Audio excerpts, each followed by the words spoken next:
Wayanad Meenangadi മൂന്നാക്കുഴിയിൽ life mission പദ്ധതിയിൽ നിർമ്മിച്ച സബർമതി നഗറിൽ ഇനി കാറ്റും വെളിച്ചവും വൈദ്യുതി നൽകും. 24 ഭവനങ്ങളുടെ സമുച്ചയത്തിലാണ് സൗരോർജ്ജത്തിന്റെയും കാറ്റിന്റെയും സാധ്യത പ്രയോജനപ്പെടുത്തുന്നത്.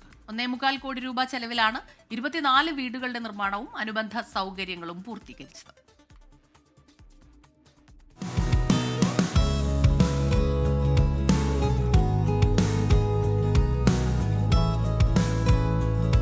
സോളാർ പാനലുകളും വിൻഡുമില്ലും ഈ വീടുകൾക്ക് വൈദ്യുതിയേകും. പരിസ്ഥിതി സൗഹൃദ ജീവിത രീതിയിലേക്കുള്ള പുതുവഴി വെട്ടിയിരിക്കുന്നു മീനങ്ങാടി പഞ്ചായത്ത്.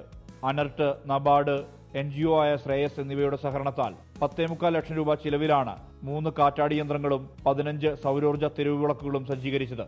500 വാട്ട് വൈദ്യുതി ഉൽപ്പാദിപ്പിക്കുന്ന വിൻഡ് ടർബൈൻ വഴി കുടുംബങ്ങൾക്കും ചെറിയ സ്ഥാപനങ്ങൾക്കും സ്വയം പര്യാപ്തമായ വൈദ്യുതി ഉൽപ്പാദിപ്പിക്കാം. സോളാർ പാനലുകളുമായി ചേർന്ന് ഹൈബ്രിഡ് സംവിധാനം ഒരുക്കുന്നതിലൂടെ സ്ഥിരതയുള്ള വൈദ്യുതി ലഭ്യത ഭാവിയിൽ ഉറപ്പാക്കാനും കഴിയും. മീനങ്ങാടി ഗ്രാമപഞ്ചായത്ത് പരിധിയിലെ ഭൂരഹിത ഭവനരഹിത ആളുകൾക്ക് ഒരു സമ്പൂർണ്ണ പാർപ്പിട പദ്ധതി എന്ന നിലയിലാണ് സബർമതി രൂപപ്പെടുത്തിയിട്ടുള്ളത്.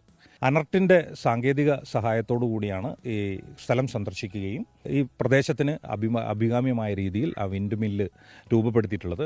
1 ഏക്കർ 21 സെന്റ് സ്ഥലത്താണ് ഭൂരഹിതർക്കായി 24 വീടുകൾ നിർമ്മിച്ചിട്ടുള്ളത്. 2 കിടപ്പുമുറിയും ഹാളും സിറ്റൌട്ടും ശൗചാലയവും പുകയില്ലാത്ത അടുപ്പും വാട്ടർ ടാങ്കും ഉൾപ്പെടെയാണ് നിർമ്മാണം പൂർത്തിയാക്കിയത്. സബർമതി ഗ്രാമം ഈ വിധം വേറിട്ടു നിൽക്കുന്നു. ഇത് സുസ്ഥിര വികസനത്തിന്റെ മീനങ്ങാടി മാതൃക.